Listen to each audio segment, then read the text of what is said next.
કોઈ પણ સરકારોએ આપણે જે વાત કરી કે સરકારે આવે અને જાય, પરંતુ જ્યારે 50% વધુ લોકો એક સોશિયલ ફંડામેન્ટલની જવાબદારી તરીકે ખેડૂત કામ કરતો હોય અને સમગ્ર આઝાદી પછી જે આપણા વડીલોએ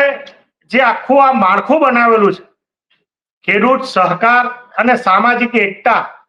આ તાણાવાળાને જો યોગ્ય રીતે કોઈ સંચાલન કર્યું હોય તો આ ખેડૂતોમાંથી જ આ પરિવારોએ આ તાણાવાળા જાળવી રાખવાનું કામ કર્યું છે. સાચી વાત, અને સાચી વાત છે. આવનારા દિવસોમાં પણ જે સમગ્ર ગામડાનું માળખું છે, એ ગામડાનું માળખું જે અસલ કહેતા હતા આપણા બાપ દાદાઓ, અને 1990 સુધી જ્યારે કેશુબાપા સદગત કેશુબાપા એવું કહેતા કે ગોકુળિયું ગામ, એ ગોકુળિયું ગામ પણ એ ગામડામાં રહેતો માણસ જ સમજી શકે.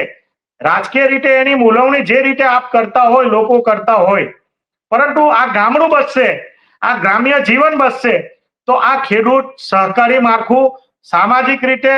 આ બધા પરિબળો એકબીજાની સાથે જોડાયેલા છે કે વધારે પડતું શહેરીકરણ કરવાથી તમે જો કે ગ્લોબલ વોર્મિંગની પણ અસર થાય, એને લીધે આરોગ્યની વ્યવસ્થામાં પણ તકલીફો ઊભી થાય, શિક્ષણનું જે માળખું છે એ પણ દિવસે દિવસે જે પરિસ્થિતિ આવે, એટલે સમગ્ર બાબતમાં એ ખેડૂત જો ગામડાની સાથે જોડાયેલો રાખવો હોય